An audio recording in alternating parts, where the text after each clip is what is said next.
Hi everyone, welcome to the session on signals and systems. So in this class we are going to discuss the properties of the discrete time Fourier transform.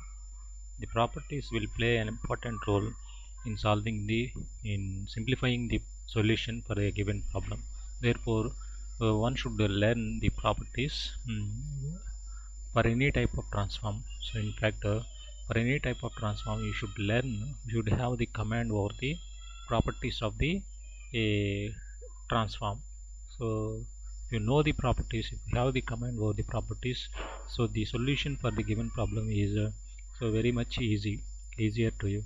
So we have to learn the properties carefully. In the process, the first property we are going to discuss is the linearity property. So this is the linearity property.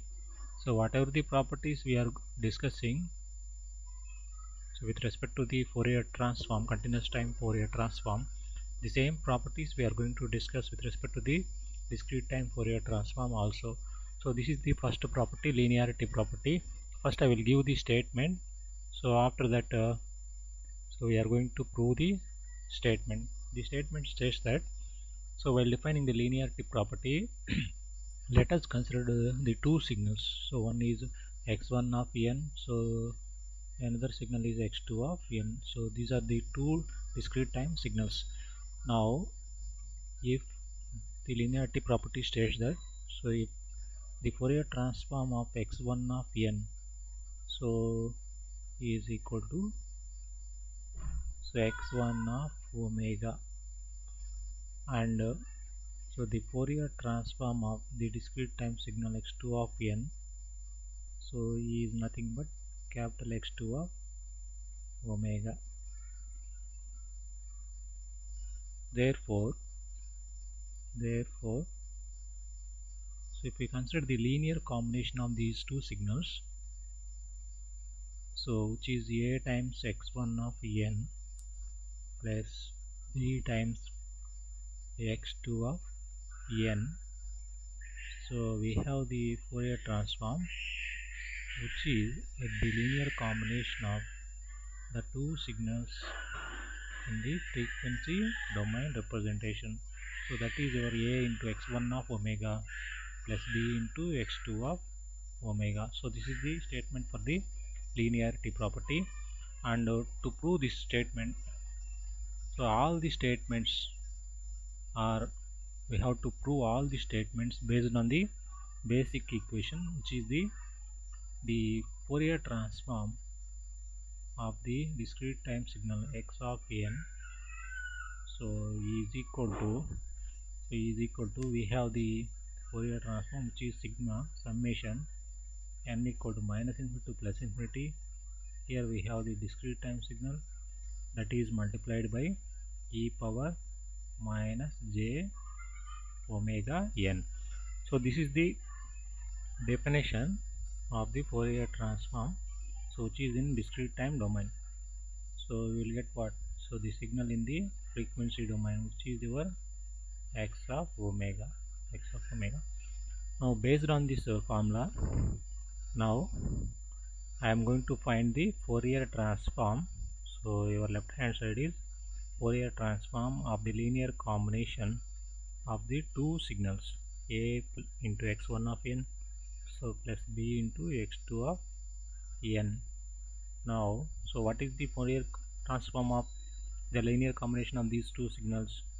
We have the summation from n is ranging from minus infinity to plus infinity.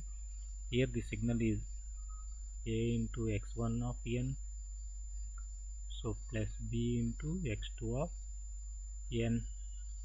So that is the linear combination of these two signals. That is my signal here. So e power minus j omega n. Now if we rearranging the above expression, so we should get what? A into sigma ranging from minus infinity to plus infinity. Here x1 of n, that is multiplied by e power j omega n. Now if you take out this b factor here, so b into sigma ranging from minus infinity to plus infinity. Here we have x2 of n multiplied by e power j omega n. Now what is your right hand side, which is a into, so what is this? This is nothing but the Fourier transform of x1 of n. So what is the Fourier transform of x1 of n? It is nothing but x1 of omega plus b times, what is this? This is nothing but the Fourier transform of x2 of n. Therefore it is nothing but x2 of omega. So which is your right hand side? So your right hand side is nothing but the linear combination of the two signals in the frequency domain. So if you take the linear combination of the two signals, the Fourier transform is nothing but the linear combination of the signals, the corresponding two signals in the frequency domain. So this is the linearity property of the discrete time Fourier transform. So when it comes to the second property, so the second property is the time shifting property. So the second property we are going to learn is the time shifting property of the discrete time Fourier transform. Time shifting property states that, so let us consider a signal. So first I will write the statement, so thereafter we are going to prove this statement.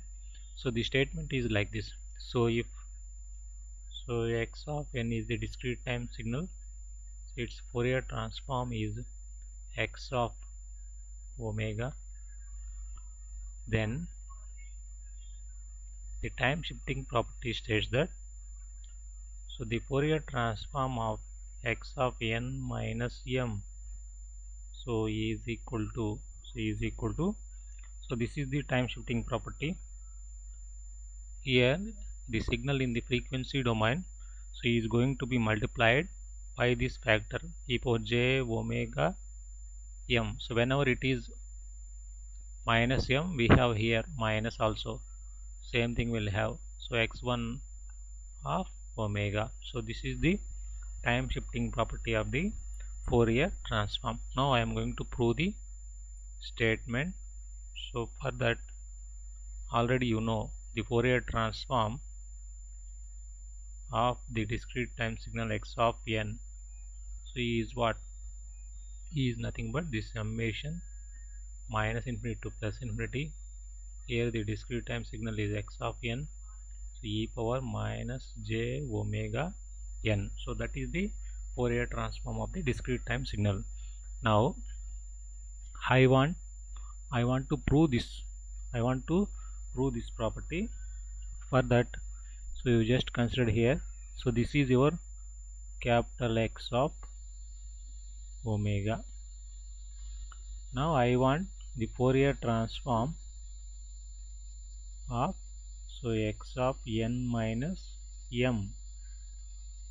For that, just you consider the Fourier transform is x dash of omega, because here the signal is x of n minus m. So what is this x dash of omega? So it is nothing but sigma ranging from minus infinity to plus infinity. Here x of n minus m, so e power minus j omega n. Now I want to bring this entire expression in the standard form, so like this. For that, so you just consider n minus m, so let us consider n minus m by another variable p. I just transform, so this entire expression in the p domain. So therefore, so what is your left hand side?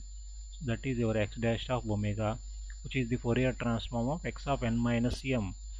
So we have the right hand side like this, sigma.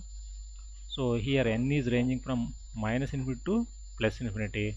Therefore p is also ranging from minus infinity to plus infinity. When n is ranging from minus infinity to plus infinity, your p also ranging from minus infinity to plus infinity. So implies here n is what? So n is nothing but p plus m. Now so x of p, I just transform this entire expression to p domain. So e power minus j omega of What is n? So your n is nothing but p plus m, p plus m. Therefore, so if you're rearranging the expression, so you should get the expression in the standard form, so which is x of p, so e power minus j omega p. So up to here we have one factor. Next e power minus j omega p is one factor, so that is multiplied by e power minus j omega m. Now if we observe the right hand side expression, so e power minus j omega m. Now if you observe this factor, so what is this factor? So this is nothing but the Fourier transform of x of p. So what is the Fourier transform of x of p? So it is nothing but x of omega. X of omega. Here the variable is p. No matter whatever the variable we have, the Fourier transform of the discrete time signal is nothing but, so the Fourier transform of the discrete time signal, so is nothing but the signal in the frequency domain, so which is your x of omega. So no matter here whatever the variable is here, so you can get the expression like this. Now if you observe the right hand side expression, so when you shift your signal, your input signal, this is your signal, input signal. So when you perform the time shifting operation on this input signal, so you just shift your signal to the right hand side by m units, so that I have the signal like this, x of n minus m.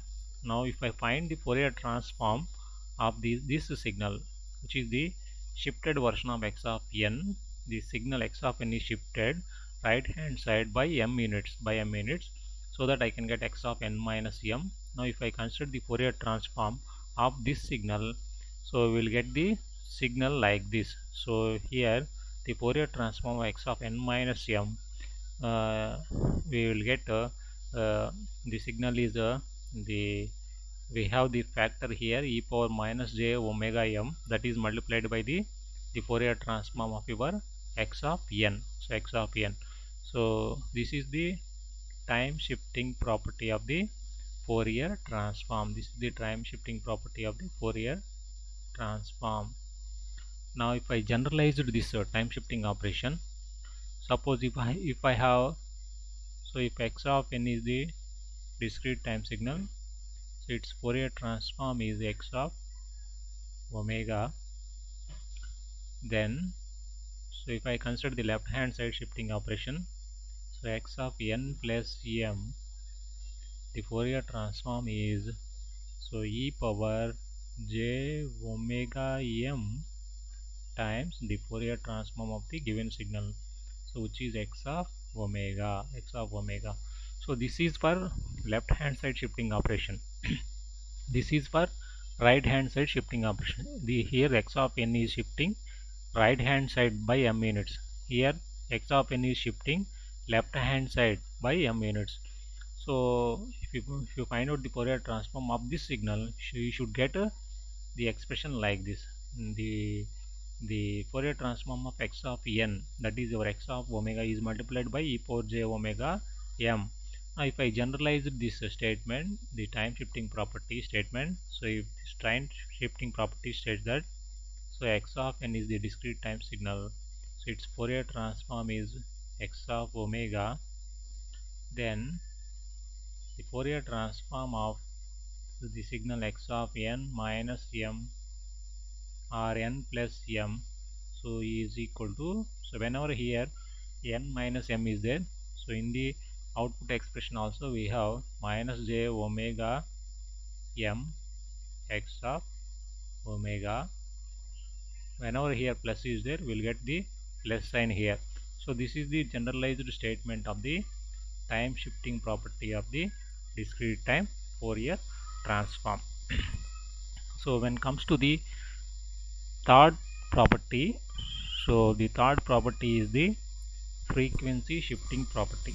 Third property, so we are going to learn, is the frequency shifting property. So there is a shift in the frequency domain, therefore this property is called the frequency shifting property. So frequency shifting property states that, First I will write the statement. So the statement states that if x of n is the discrete time signal, its Fourier transform is x of omega, then if you multiply your discrete time signal, so by this factor e power j omega naught n, so we have the shift in the frequency domain. So that is your frequency shifting property. So it is a duality of the time shifting property. The frequency shifting property is the duality of the time shifting property. Now how can you prove this property? So to prove this property, so we already know the Fourier transform of the discrete time signal x of n, so which is nothing but the summation ranging from minus infinity to plus infinity. Here we have the discrete time signal e power minus j omega n. So that is the formula we are going to use to find the frequency domain signal x of omega. So this is your x of omega. Now I want to find out the Fourier transform of this signal. Therefore, to have the shift in the frequency domain, so you just multiply your input signal by x of n by e power j omega naught n times x of n. So now this is your input signal and its Fourier transform is like this: n equal to minus infinity to plus infinity. So in the place of x of n we have e power j omega naught n times your x of n. So that is the signal we have, so e power minus j omega n. Now if you rearranging this expression, so what we will get? So we will get sigma ranging from n is minus infinity to plus infinity. Here we have the discrete time signal x of n. Here e power j omega naught n multiplied by e power minus j omega n. So we will get what? E power minus j of omega minus omega naught n. Like that I can write this equation. Now if you observe here, so in the place of omega we have omega minus omega naught, omega minus omega. Therefore what is the right hand side expression here we have? So the right hand side expression we have here is x of omega minus omega naught. So that is your answer. For this frequency shifting property. So if you multiply your signal x of n, so by this factor, so we have the shift in the frequency domain. So this is the frequency shifting property. Now if I consider the statement like this, so if x of n is the discrete time signal, so its Fourier transform is x of omega, then so if I consider here, if I multiply the signal by this factor e power minus j omega naught n times x of n, so if we find the Fourier transform of this signal, so we have the shift, so like this, omega plus omega naught. That means if we consider negative here we have the shift to the left hand side. So if I consider here plus, here we have the shift in the frequency domain, which is the right hand side shifting operation of x of omega. Now if I generalize the statement of the frequency shifting property, so the property states that so if x of n is the discrete time signal, its Fourier transform is so x of omega, then we have so e power plus or minus j omega naught n times x of n. For this the Fourier transform is we have the shift in the frequency domain. So if I have considered plus here, so we have the shift of minus. So first we will get minus, later we will get plus. So if I consider minus here, here we will have plus here. The same signal x of omega is shifted in frequency domain by omega naught units. So this is your frequency shifting property of the discrete time Fourier transform. So this is the third property, discrete time Fourier transform. Next, when comes to the fourth property of the discrete time Fourier transform, so which is the, so this fourth property is the time reversal property. So time reversal property, so if you learn the properties of any one transform, the same properties we are going to state and prove, and the procedure also same, the time reversal property. So first I will write the statement of the time reversal property. So the statement is like this. So if x of n, so is the discrete time signal, so its Fourier transform is capital X of omega, then the time reversal property states that, so if you perform the time reversal operation on your input signal, so the time reversal operation of x of n will result x of minus n. Now if we find the Fourier transform of this signal, so we have the time reversal operation in the frequency domain also. We have the time reversal operation in the frequency domain also. So if we have the time reversal operation in the n domain, the same thing will reflect in the frequency domain also. Now to prove this property, already you know, so the Fourier transform, so of the discrete time signal is equal to summation, n is ranging from minus infinity to plus infinity.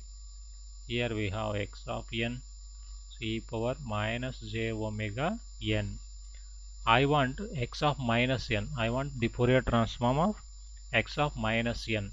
Therefore, so it is nothing but x of omega. So I want the Fourier transform of this signal x of minus n. Further, the Fourier transform is, let us consider x dash of omega is my Fourier transform of x of minus n. Now what is this? N is ranging from minus infinity to plus infinity. Here the signal is x of minus n, so e power minus j omega n. So I want to bring this entire expression in the standard form. So for that you just replace minus n by another variable here, so that my limits of the summation, so my summation limits becomes, here n is minus infinity, therefore the limit for p is, so infinity to minus infinity. Here we have x of p e power minus j omega n, n is replaced by minus p, therefore we have e power j omega p we have. Now if I rearranging this equation, sigma, here p is ranging from minus infinity to plus infinity, so in the summation no need to consider whether it is minus infinity to plus infinity or infinity to minus infinity, the result is same in the summation. Here we have the frequency time domain signal x of p, so e power minus, I want to bring this entire expression in the standard form. So in the standard form we have e power minus j, so instead of omega, if I consider minus omega into p. Now what is this right hand side? So this is nothing but x of minus omega. So instead of omega we have here minus omega is there. Therefore your x dash of omega, which is the Fourier transform of x of minus n, is what? X of minus omega, x of minus omega.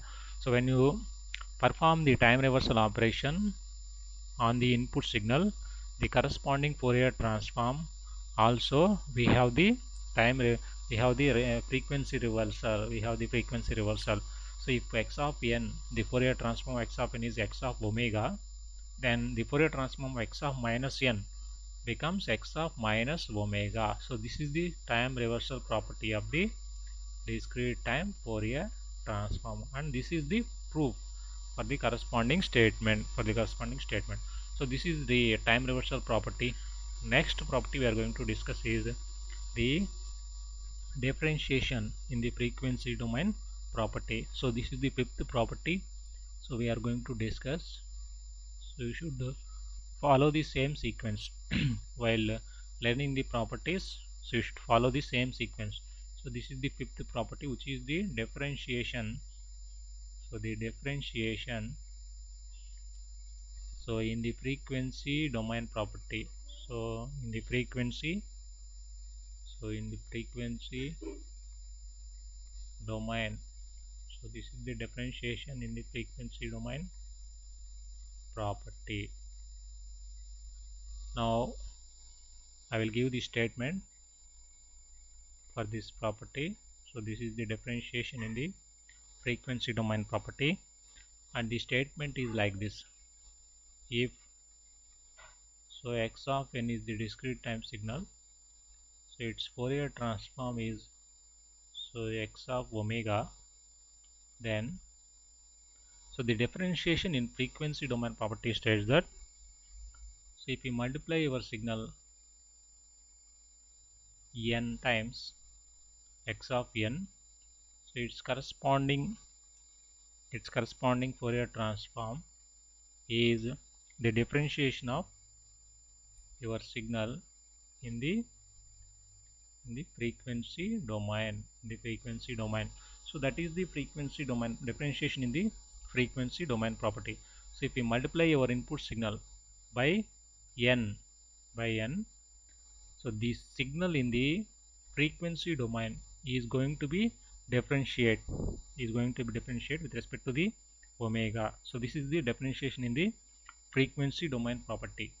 Now to prove this property, so let us consider the Fourier transform of the discrete time signal. So that is equal to x of omega. So x of omega. So what is this formula? X of omega, sigma n is ranging from minus infinity to plus infinity. Here we have x of n e power minus j omega n. So I want differentiation in the frequency domain property. Therefore we have to differentiate both sides with respect to the omega. So when we are going to differentiate both sides with respect to omega, so the left hand side becomes d by d omega of so x of omega. So that is my left hand side. So remember here, so I am going to differentiate with respect to the omega. So when I am going to differentiate with respect to omega, your x of n is constant. So differentiation of d by d omega of so e power minus j omega n. Now say the left hand side is d by d omega of x of omega. Now if we are rearranging this, so sigma is ranging from n is minus infinity to plus infinity. Here we have x of n. So d by d omega of e power minus j omega is what? So minus j n into e power minus j omega n. So e power minus j omega n. Remember here we are going to differentiate this with respect to d omega. So when we are going to differentiate with respect to d omega, so we have minus j n is the remaining factor. Now if I rearranging this expression, this entire expression, so this minus brings to left hand side. So when we bring this minus to the left hand side, here instead of minus I can write j square. Here j gets cancelled. So on the left hand side we have j into d by d omega of x of omega. So that is my left hand side. So my right hand side is sigma like this. N is ranging from minus infinity to plus infinity. So you just bring your n into the inner side, so that we have the signal is n into x of n into e power minus j omega n. Now what is your right hand side? So your right hand side is nothing but the Fourier transform of n into x of n. Now what is the Fourier transform of n into x of n? So it is nothing but j into d by d omega of x of omega. So that is your differentiation in the frequency domain property. So when you differentiate, when you multiply your signal x of n by n by factor n, so the signal in the frequency domain is going to be differentiated. So we'll get the result like this: j into d by d omega of x of omega. So this is the differentiation in the frequency domain property. This is your fifth property. So we'll discuss the remaining properties in the next class. See you in the next class.